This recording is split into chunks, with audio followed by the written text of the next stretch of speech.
And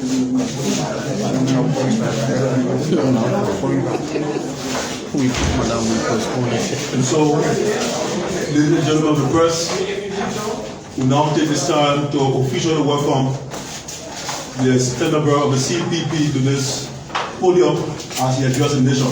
Please, no question. Thank you very much. Good afternoon, everybody.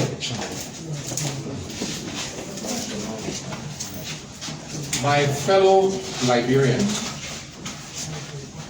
throughout this campaign and since our decision to enter into the political arena in 2016, we have been consistent in our message for change. Change from doing business as usual, and change from doing the same thing over and over and expecting different results. From our travels through the length and breadth of our country and our interactions with thousands of our people from all walks of life in remote villages, backwater towns and cities, cut-off counties, we have come to know our people very, very intimately. We have heard the stories of repeated government neglect, corruption, and wastefulness. We saw the heartbreaking results of dangerous drugs, rising crime, increasing poverty, broken down schools, neglected hospitals, and a crooked national value system. We continue to import what we could grow and continue to see the deplorable conditions of our roads from Lofa to the southeast. We know that the next 6 years are critical, for which we must decide well and in the best interest of the Liberian people. We therefore determined that the elections this year must reflect the true will of the Liberian people. It is in this spirit that we have written the National Elections Commission, the NEC, asking that the ballot papers be preserved for forensic examination. This is a part of our promised investigation to understand and expose what actually happened on October 10th. It is important that we do this to protect and preserve the integrity of our elections and the health of our cherished democracy. At least 2 political parties, through their presidential candidates, have agreed to join us in this important undertaking for our country. NEC's announced results point to a runoff between Democratic Change, the CDC, and the former ruling Unity Party, the UP, both of whom have records of leadership in our country. It is significant to note that the timing of the runoff already falls outside the constitutional guideposts for the electoral process. We have therefore set up a team of 5 persons to engage in meaningful discussions with the 2 parties going into the runoff to inform our final decision as to who to support. The CPP team is chaired by Councillor Charlene M. Bromsky, who is joined by 2 leaders of the Alternative National Congress and the head of our campaign. These discussions are very, very important to us and to the Liberian people.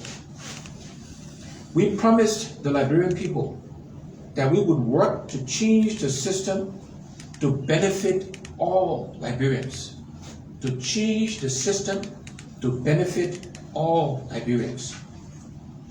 Although the announced results, which we are investigating, do not give us the power to directly drive the real change agenda, we know that with our commitments to systemic change in how we have repeatedly governed ourselves, we would simply play musical chairs with leaders only to keep doing the same things over and over without any improvement to the lives of our people or how we should be managing ourselves.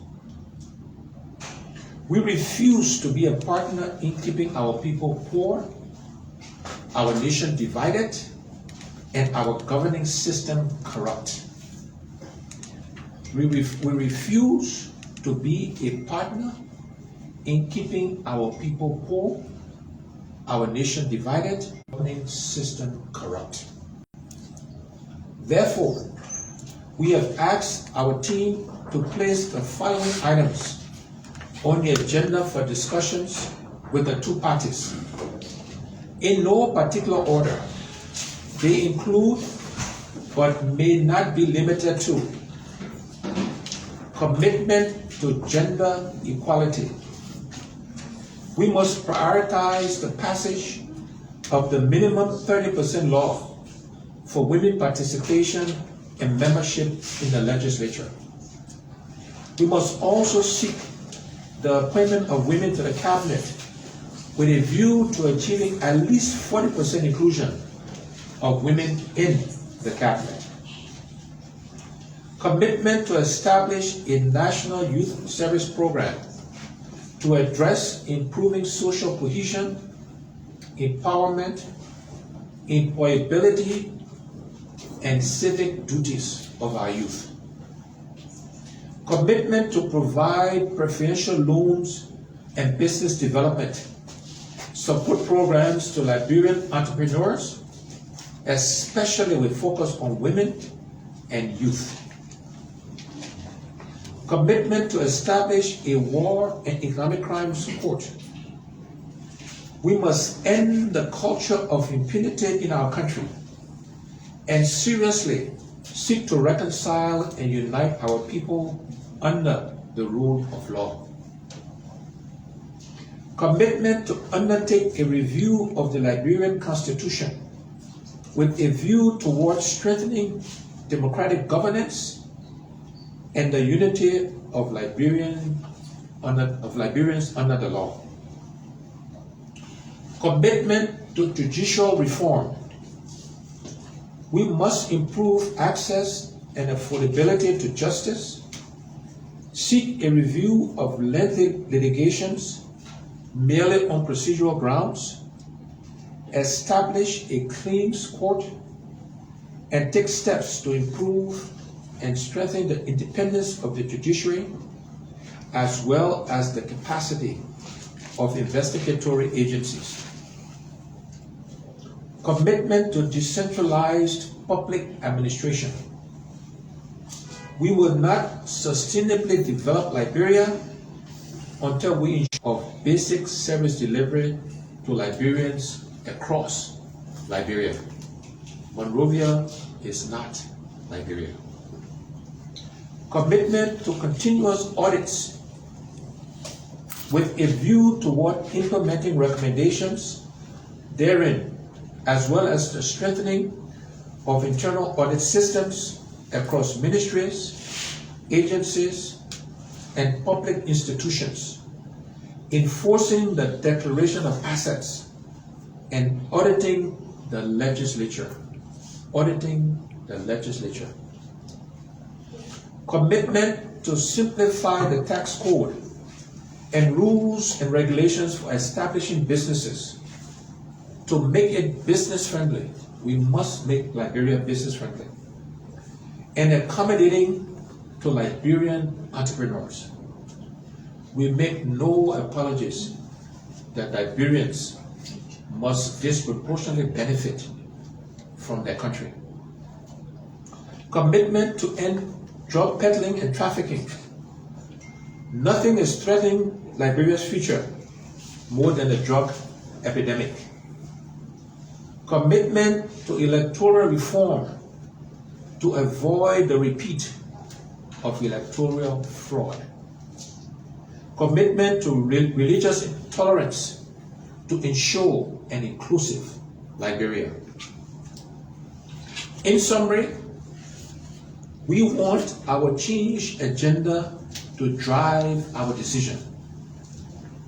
We therefore request that the parties who seek our support in the second round of elections commit to our vision for a better Liberia, and our agenda for real change, and to sign with the Liberian people that they will commit to fundamentally changing politics as usual for the benefit of all.